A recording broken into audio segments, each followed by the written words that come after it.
Paris in mid-April, the Tuileries Gardens have been transformed into a village invaded by more than 200 automobiles. For the third consecutive year, this park is where perhaps the most important historic car event in the world, the Tour Auto Optique 2000, begins. It's the 20th anniversary of this annual tribute to a once great motor race. It's truly extraordinary because the Tour Auto is probably the oldest rally in the world because it dates back to 1899. This is the first era where 20 consecutive editions have been held. We have every intention of continuing on for 5 or 10 years more. We will see. There are 230 cars and we couldn't have accepted any more. I think a large part of its success is the juxtaposition of two categories, competition and regularity, because a lot of people are afraid to start off in competition with 40 aggressive cars at the start line. The regularity category allows participants to get some experience, and then after 2 or 3 years they move on to competition. There would not be the Tour Auto Optique 2000 without Bernard Constant, 4-time winner between 1958 and 1963. He creates the route for the 5-day event. I deplore motorways. I prefer the small secondary roads of the French countryside. It's always delicate to create a 300 to 400 kilometre itinerary from one city to another and avoid the motorways by so doing. But we always seem able to do it. D'une ville à l'autre qui peuvent faire les 300, 400 km, ce qui est énorme, et puis éviter les autoroutes. Voilà. Alors on finit toujours par s'en sortir. Like Bernard Constant, who has been part of the organisation for the past 19 years, the Tour Auto Optique 2000 has its faithfuls, like its sponsors, who also take part in the race. That's the case of the Audemars Piguet team, which has entered 7 cars, the majority of which are in the regularity category, while some are in the competition division. And all of the partners participate in their own way. This year we have entered 6 cars. 2 of them are in the competition category, the others are entered in the regularity category. The Piguet team is 95% made up from collaborators from Paris, Geneva and Luxembourg. Venant soit de Paris, soit de Genève, soit de Luxembourg. It's important for us to be partnered with the best. I think we are at one of the best events in the world in terms of historic races. The most important thing for us is to be more involved in more than just the automobile aspect. This is an event that marries elegance and performance. The English duo of John Logan and Fred Hampton have participated in all 20 editions. We started in 1992 with a 356. We began in regularity, and then in 2002 we ran in competition for the first time with a 2.8-litre Porsche RSR. Then there are newcomers such as mother and daughter Florence and Valérie Leriche-Picard, who are doing their best to correctly read the road book. We're trying to understand the road book so we avoid making silly mistakes. It should work out. We'll understand better when we're in action. On paper, sometimes it can be a little obscure. We're going to try. We'll memorize all the abbreviations. We're going to take it easy. We're not racers, we're lady drivers.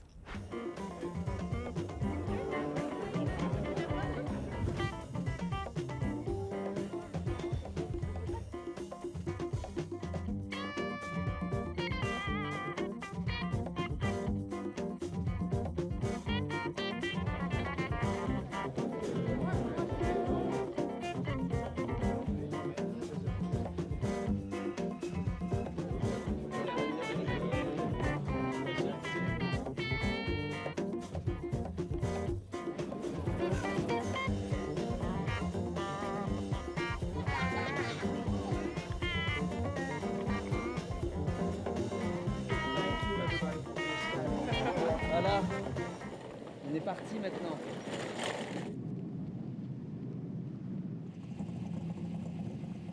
Tuesday, April the 12th. The sun has yet to rise, but the Tour Auto Optique 2000 begins with 480 kilometres from Paris to Poitiers on the programme, via Montlhéry, then Le Mans. It's the longest day of the rally.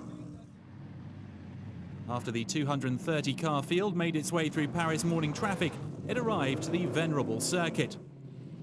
Patience and good humour reign. The adventure has only just begun. The first order of business is about to take place on the circuit's road section. A few words of advice from Gérard Larousse. You have to stay calm because it's just the first event. You have to pay attention to the Couloir Bowl section, which is a bumpy section and somewhat dangerous. Then there will be the Bugatti circuit, which is a rather nice track where we can drive hard and have fun without too many risks.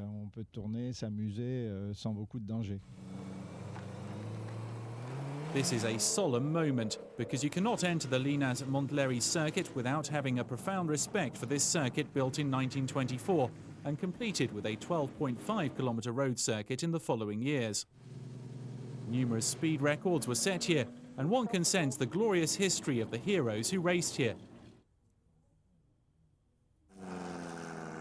Montlhéry is a motor racing monument, and the participants of the 2011 Tour Auto Optique 2000 are very much aware of its history.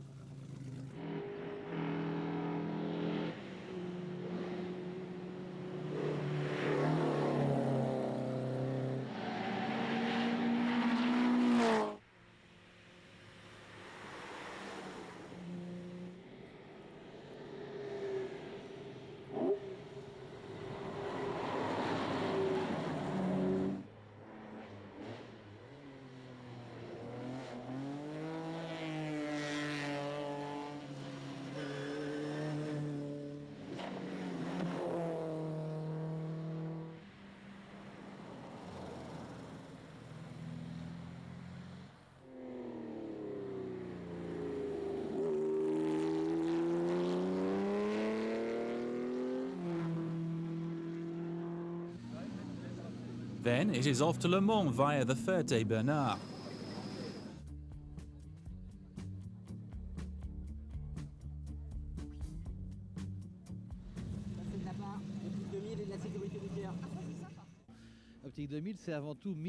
Optique 2000 is 1,200 opticians, and these opticians are what Optique 2000 is all about. This allows them in every city where we go to see customers and organise special operations. There's also a solidarity aspect with values we feel are important. Here, the Messenat Chirurgie Cardiac Group sells teddy bears, and that is also part of the Optique 2000 philosophy.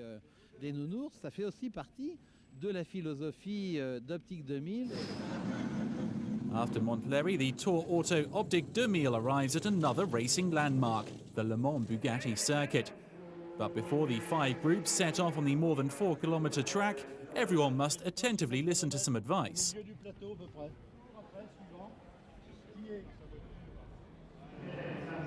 There is a time and a place for everything. The participants must be wary on the secondary roads, but on the circuit they can drive as hard as they like.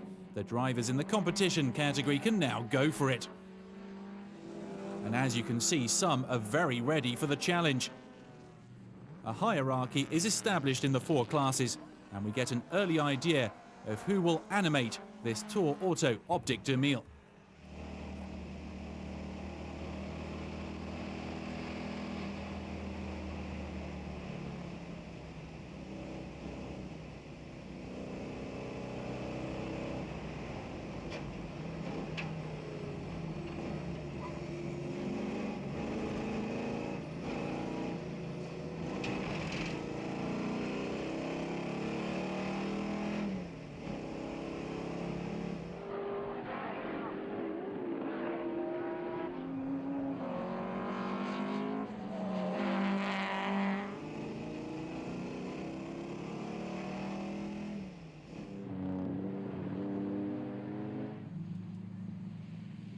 The 2011 Tour Auto Optique 2000 is also the chance to let some of the cars speak for themselves.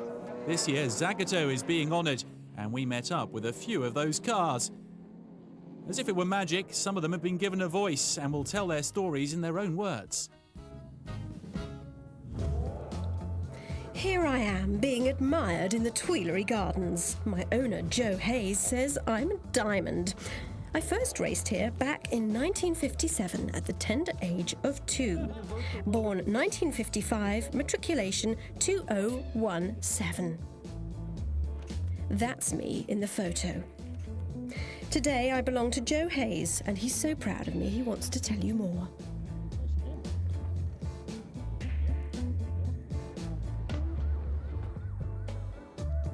I purchased you 2 years ago. You're one of 19 cars. There are still 18 in existence. The reason we're on this rally today in France is because this is the year of the Zagato. And I'm from Chicago in the States, and we decided this would be a fine opportunity to show this car off. I'm not the only Zagato at the start, and we've all had the honor of meeting Andrea Zagato, the grandson of the great Ugo Zagato, the man responsible for my lines. In the late 1950s, Zagato, who studied aeronautics, specialized in working with aluminium and lightweight cars. For this event, we must wake up early. It's still dark and even a bit cold when the time comes to leave.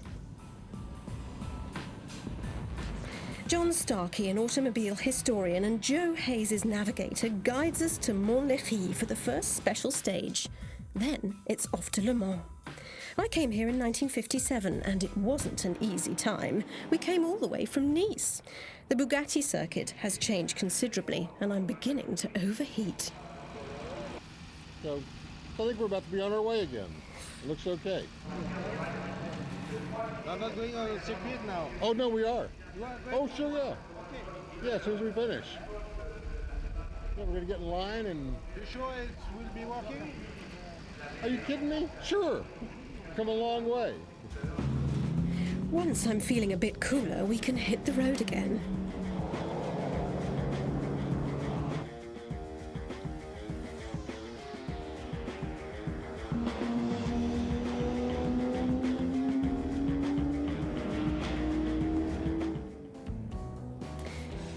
Later, of course, I'll be in Poitiers, a city that has its own remarkable story. In 1997, Poitiers hosted the Tour Auto Optique 2000 for the first time. 10 long years passed until the Tour Auto returned again to the prefecture of the Poitou-Charentes region, and this year marks its third visit. Home to nearly 90,000 people, Poitiers has the largest student population in France, and the 2011 Tour Auto couldn't have asked for a warmer welcome. Yet the day is not over. The Tour Auto Optique 2000 is also the opportunity to discover or revisit the splendor that is the French countryside. The Loire Valley and Poitou region's secondary roads offer a picturesque décor towards Poitiers and the end of day one. The Parc Ferme is abuzz with activity, and some are just happy to have got through the first day. A very tiring day for the drivers and the cars.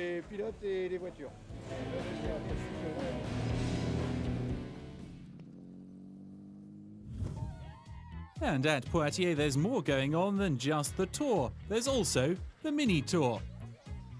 It's for pint-sized drivers who got to test their skills in a mini Ferrari. Ok, Nissa. Allez, on va mettre la ceinture. Il y a une pédale pour le pied droit, c'est l'accélérateur. À gauche, il y a une autre pédale, c'est la pédale de frein. Et le volant. Voilà, ok.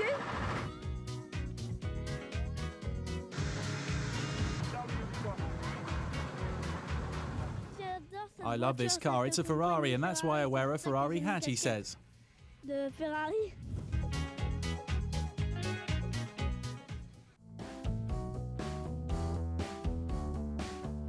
It's best to be an early riser when taking part in the Tour Auto Optique 2000.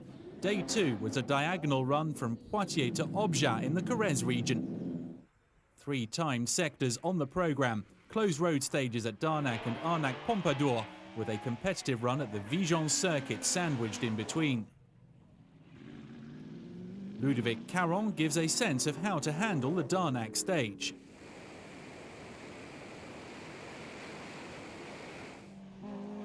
Jean Ragnotti and José Manuel Albuquerque each created a show in their own way.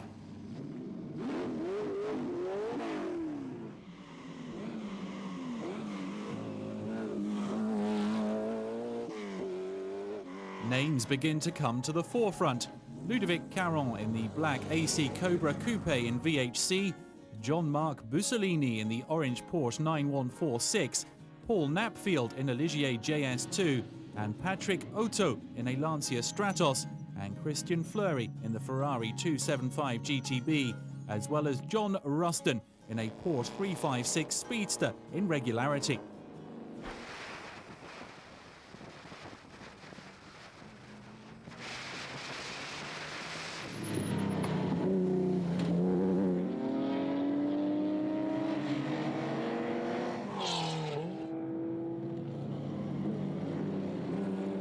But sadly, the adventure for the Maserati A6 G54 Zagato came to an end with mechanical issues.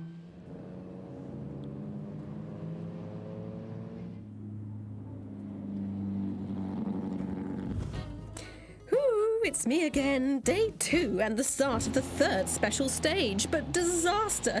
I've hit a bird. Oh, my lovely paint scheme, my bodywork. I saw him, he walked from the left out into the road and I was thinking, no, stop, please, or take off. And he took off, but it was too late. There's nothing I could do. So, big bird, it was about the size of, big turkey. Luckily, he hasn't touched the grille and he hasn't touched the headlights, so it's only bodywork. I must say, my return to the Tour Auto Optique 2000 has become a nightmare. Following the incident of the pheasant, we had to be more careful. We ran the Darnac stage and then we made our way to another circuit, Le Vigion, and there, boom, we broke down with a starter problem that can't be repaired. It's very sad for Joe and John, who are sitting just meters from me, alone in the mirage of the heat waves. It's a lovely image, but pitiless as it concerns me. I can go no further. Let's go and visit the other Zagatos instead. At Le Mans, I catch up with 2 Aston Martin DB R4 GTs, allying England with Italy. They were raced in the 24 hours of Le Mans by none other than Roy Salvadori and the great Jim Clark. In an attempt to counter Ferrari, David Brown, head of Aston Martin, made an SOS call to the Ugo Zagato design office to make the DBR4 GTs more competitive. Their lines came from the imagination of Ercole Spada. You can't help but feel the Italian influence here, even if I say so myself. But let's hear more on the subject from one of the owners. Oh, in those days, everybody copied everybody else. You can see it at the rear end. There are not many differences between the 2 cars. Yet one is an Aston Zagato built in Italy, and the other is a Ferrari also built in Italy. He's right, there is a family resemblance. The other DBR4 GT comes from Scotland and is owned by Lord Irving Laidlaw. I decided to take this very special Aston DB4 GT Zagato, number 3 out of the 19 built, the original car owned by Dr. Zagato. So it's a very special car. Now, it's the first time I've taken it on a serious rally, though I've owned it for a few years, and I have to say it's performing beautifully. It's a delight to drive and very comfortable, very fast, doing very well.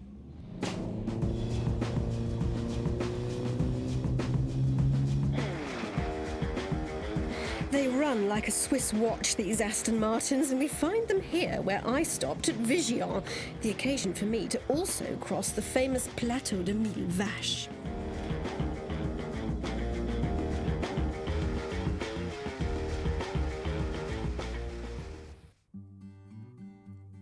Before arriving at Objat, the Tour Auto makes its way past the famous Plateau de Mille Vaches, which has become a commune and is home to 100 or so.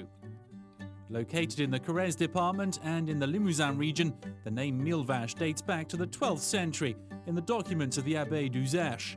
The plateau is part of the Massif Central at an altitude of 977 metres.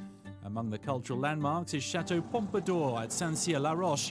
It's also where the final competition sector on day 2 was held, before the Tour Auto heads to the Parc Ferme and spends the night at Objat for the first time in the history of the event.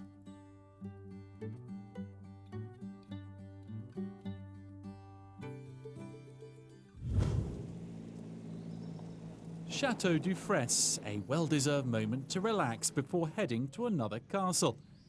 A bit of history and heritage in this rolling automobile museum that can't do any harm, especially when arriving at Pompadour, home of France's most famous stud farms, and also home to the steeds of the Republican Guard. But this week, the Guard is providing motorcycle escorts for the event. Yeah, we have a 16-member team following the week of the Tour Auto with an extra mechanic which makes 17 in all. We follow the itinerary. We leave with the first drivers, we accompany them just until the finish. What are you doing during the Tour Auto? Our mission is to ensure the safety of the participants as well as the spectators along the side of the road. We must also facilitate the passing of the vehicles in those towns where it is a bit delicate, especially in the host cities.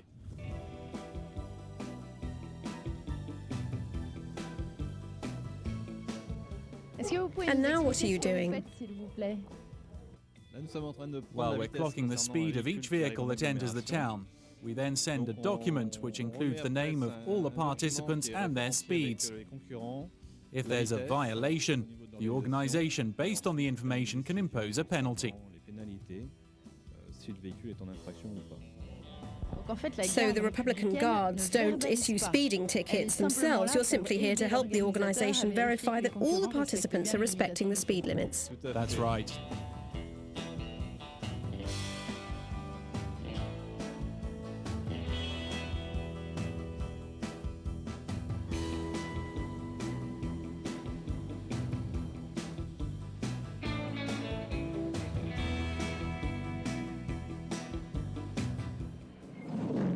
On the final stage of the day at Pompadour, everyone can let the ponies in the engines loose. And we get to catch up with one of the stars of the event, Jean Ragnotti. We were pretty good on the track. We finished fourth behind three much more powerful cars. It was a very good day. I went momentarily straight off on this morning's road stage and I had to use reverse, but we still posted second best time.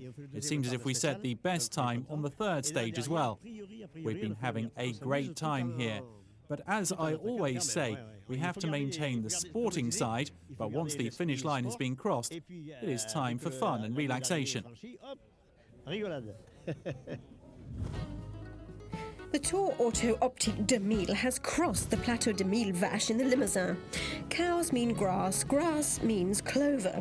You've seen me arrive with my 4-clover transition. Now I want to tell you about Alfa Romeo, which also has strong ties to Zagato with the TZ. It's perhaps the best known of all the Zagatos, and yes, I am a little jealous. The TZs have come en masse. Like all Zagatos, the idea was to reduce weight to improve performance. This car was developed from an engine that was at first standard, which was used in Alfa Romeo road cars, but was then developed further. 1.6 litres, 150 to 160 brake horsepower for a weight of 750 kilos. It means it's faster and brakes very well. The car has excellent handling. The chassis is remarkable. We can see that it was developed and conceived like a race car powered by a production engine. Look here from the outside. You can see why this car won us all over. Its design is probably one of the most beautiful of all the Zagatos, one of the most successful. Objat and the TZ's a hit on the secondary roads. It's easier to fit in the narrow lanes that we do the stages on. Yeah, but you get bounced around quite a lot on the bumpy roads. No, we have a problem. If I stop, it won't restart. Philippe Auvray is concerned, and there are several nice people lending him a hand, but despite their best efforts, the number 32 TZ won't restart. Electrical problems.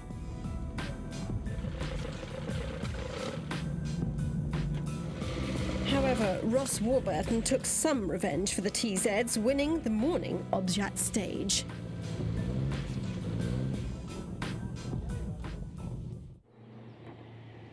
The time came to leave Objat and the Corrèze region. Direction Bordeaux, but there's no luxury of a nice lie-in. From 7:30 in the morning, 3 kilometres after exiting the Objat Park Ferme, came the first stage of day 3, with Gérard Larousse in his BMW M3 GTS in the role of the zero car. The action is already underway on this 330-kilometre long leg. The sun is still shining over the Tour Auto in what promises to be another fine day, while the scenery is just as wonderful as the day before. But for the competition entrance, there's little time to waste. In VHC, the battle rages on. Hugo Payen and Tristan Courdel in the Jaguar E-Type set the best time on this special stage. And British dominance continued with an excellent second-best time for Jean-Pierre Lajournade and Denis Baron in the nimble Lotus Elan. But as you will see, for some, the day was quite hard, and more than a few missed their breaking points. It was a small scare with no consequences. Brantôme, the Venice of the Périgord region.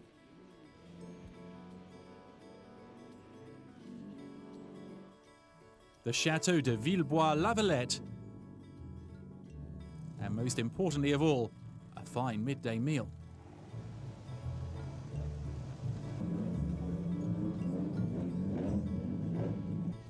The Tour Auto Optic de Mille is an event that allows us to meet with partners in a much different atmosphere than in an office in Paris. During this event, we also invite opticians from the Optic de Mille network for them to have the feeling that they are more involved, as well as to come out and admire and for some drive these beautiful cars. It's a chance for them to spend a day or half a day around the Tour Auto Optic de Mille participants. After a handful of kilometres in the lovely countryside, the caravan arrives at the Haute-Saintonge circuit for a 2-lap time sector. Etienne Reynaud and Paul Miquel from the Audemars Piguet team are entered in the oldest car in the Tour Auto Optic de Mille, the Jaguar XK120, and they explain the fine art of regularity competition. In regularity, the idea is to respect the predetermined speed limit which we are given before each stage. For example, this morning it was 56 kilometers per hour. But for us it's more complex. Our speedometer is in miles. We created a conversion chart. My co-driver Paul knows that at 1 mile we should be at 1 minute 43. He uses the stopwatch function. He follows the chart along with the target time as we go, and he'll ask me to accelerate or slow down. At the start of the stage, we start the clock, and then we'll look at the speed chart to see where we are. If we are too slow or too fast, I will give him a nudge. 1 nudge means you're too fast, 2 nudges means you're too slow, and 3 nudges means I went off the road.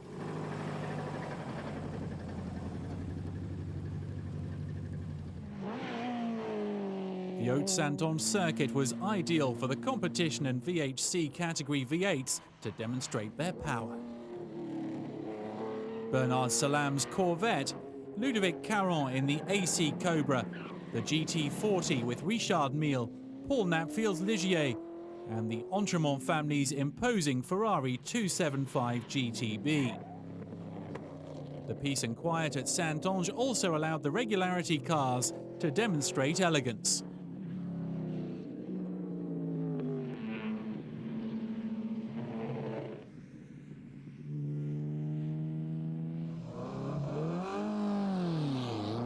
Hard to believe that the Tour Auto Optic de Mille would pass through the Bordeaux region without a run through the vineyards.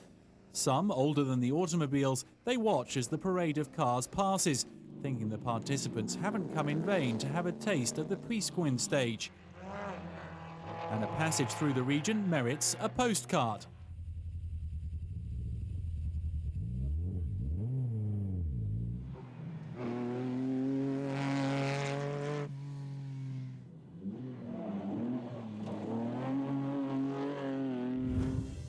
One would think Bordeaux had been a frequent stop on the Tour de France, and one would be correct, because the prefecture of the Gironde department was the most celebrated and most frequented on the Tour de France, with 79 visits, including 39 consecutive between 1952 and 1990. Now, it is a transition stage where the sprinters race for glory. Yet the modern-era Tour Auto, organised by Peter Auto since 1992, had only made its way to Bordeaux 3 times, in 1997, 2001 and 2004, prior to this year. A fine setting for a tribute to all the participants and automobile enthusiasts. And this year, the rally concluded day 3 at the Place des Quinconces, which was created at the beginning of the 19th century and was given its current name after the Revolution of 1848. With a population of 250,000, Bordeaux is France's 9th largest city. As the crow flies, the Tour Auto participants are 498 kilometres away from Paris and 170 kilometres away from the finish line at Biarritz. But that is only as the crow flies, because there have been plenty of eventful moments, and no doubt there will be others before the end of the rally.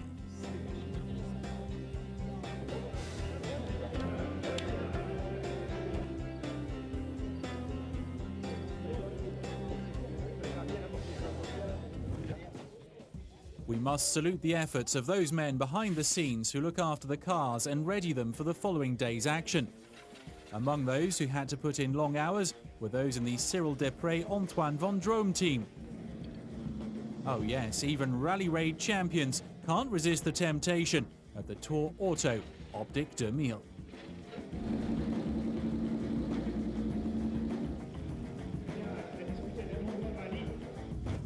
Cyril, how are you today? Aujourd'hui, ça va très bien. Everything's fine today. On est là. We're here with our car, and we got here on our own without help, so everything's okay. Sans plateau, donc tout roule. So you know how hard the Dakar can be, and now you're learning about the difficulties of the Tour Auto. Yeah, this is my first Tour Auto, and yes, we have had a few setbacks. We ran out of gas 1 lap from the finish at Le Mans, where we were in a good position. Yesterday, we only put in 2 kilometres on the stages. We ended up taking a nap along the side of the road waiting for assistance, but that's part of the Tour Auto's charm.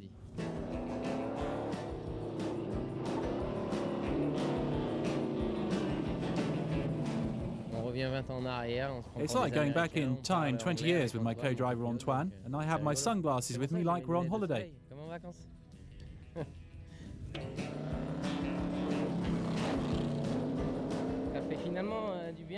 And what fun it is to drive a car with no mechanical problems. In the end, the Tour Auto is a mix between a trip across France and a competition, and I find it quite nice. De sport et de compétition, donc ça me va bien.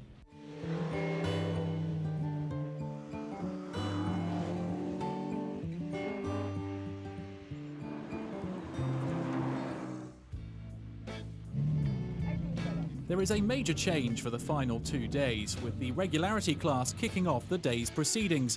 A bit less rest for some, a bit more sleep for others.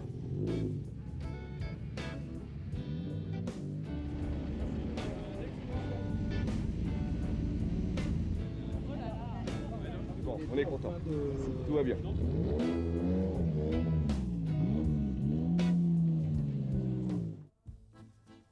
Bordeaux is known the world over for its vineyards, even more so since the 18th century, which was a veritable golden age for this region.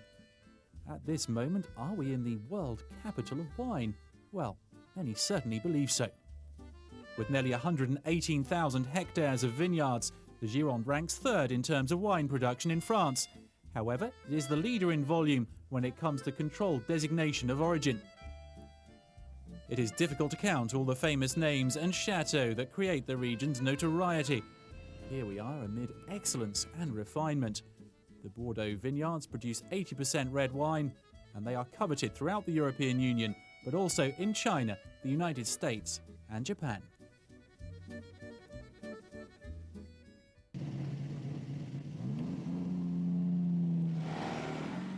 Heading towards the Lot and Garonne regions, then the Gers, the day's menu is as filling as a trio of foie gras, duck maigre and pork pie. The first course, the Coteau Macarian stage, was won by Irvin Laidlaw in the Aston Martin Zagato. ahead of Christian Fleury in a Ferrari 275 GTB and the Mustang of Jean-François Nicoul.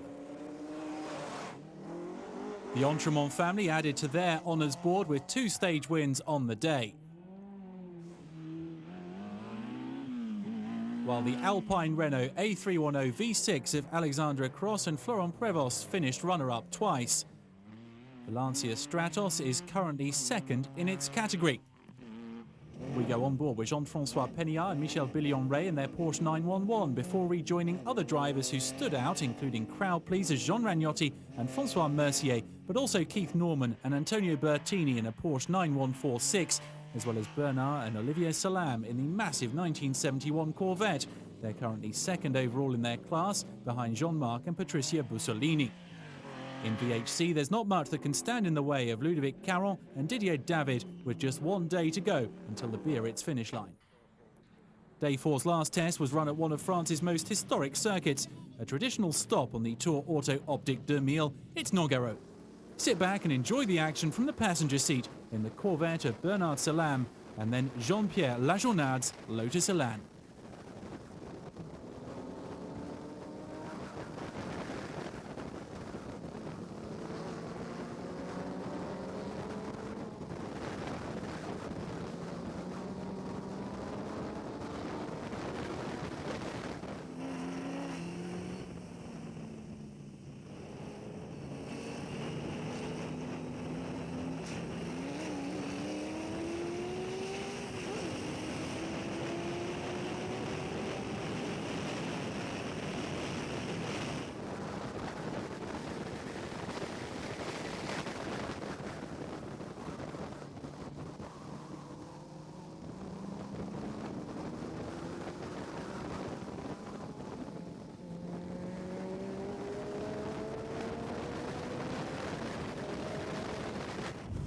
Zagato also worked with Lancia. There are 2 on this event. This car has some very strange angles, closer to those of a concept car than a production car.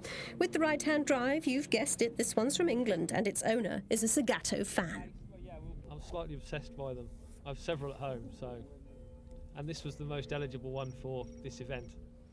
Only 6 examples of this Flavia 1800 exist today. I think it likes champagne more than competition. It's more suited to the longer flowing roads than the tight circuits.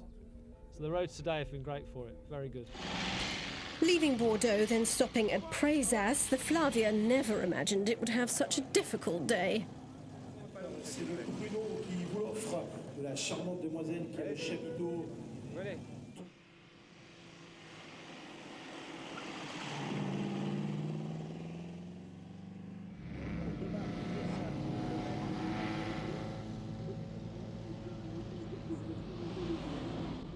This morning's been tough morning.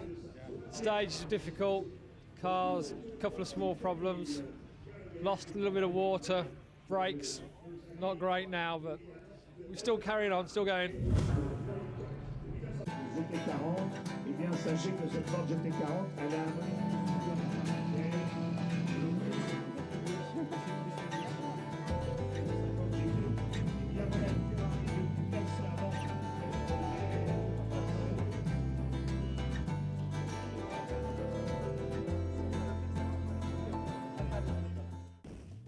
Finally, or rather already, the collective response of the survivors prior to the start of the final day of the Tour Auto Optique 2000 from Pau to Biarritz. Despite the fatigue, no one would say no to another week, including the potential winners.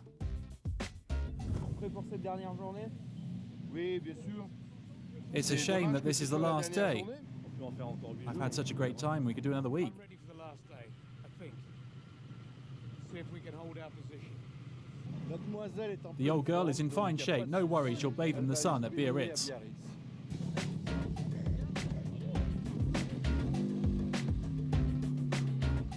The Pau Arnos circuit hosted the final circuit stage. For some, it was important to be wide awake despite lingering fatigue and cold morning temperatures on the pre-grid.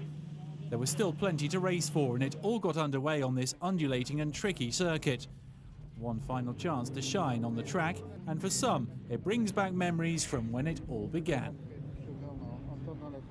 Bernard Tullet, who owned the surrounding land, called me one day and said that I knew a lot of motor racing drivers from F1 and prototypes.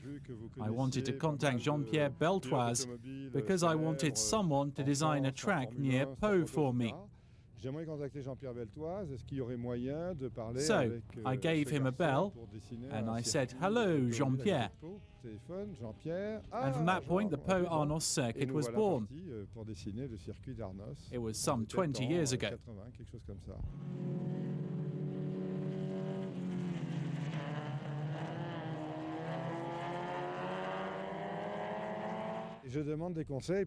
I asked for advice because the tracks change just like us. Today is the last leg and we need to complete the final kilometres without making too many mistakes. We've made a few and we don't need to make any now. We need to try to keep going without any errors.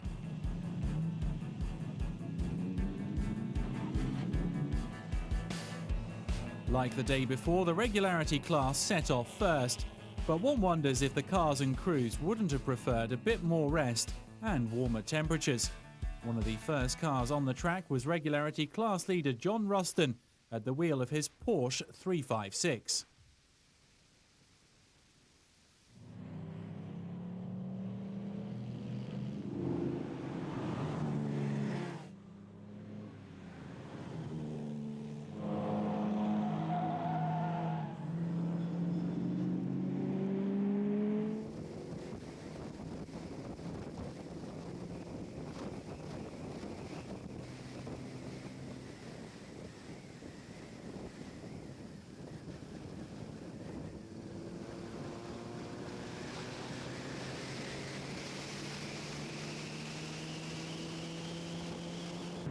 After the regularity class came the competition division. There was no lack of tension for Jean-Marc Bussolini, who was battling for the win in Group G. I would have preferred it to have been over last night. We're going to try to do what we have to do and be careful on this circuit that I don't know, and what I want to do is have fun. There was something to battle for as well for the Auto Control duo that want to maintain their current spot in the classification. Because we're in a good position, we want to keep it and try not to commit any errors and have a good time. We've had so much fun since the start of the week. We hope to finish the day without a problem. Well, that would indeed be the case. But in the meantime, let us have a look at one of the most impressive categories of this year's edition, mixing cars from all origins, from agile rally cars to high-speed circuit machines.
In VHC, Ludovic Caron, like the overall runner-up Jean-Pierre Lajournade, took no chances on the track, leaving the GT40s to battle it out, as co-driver Didier David explains. We're not about to take any risks this close to victory.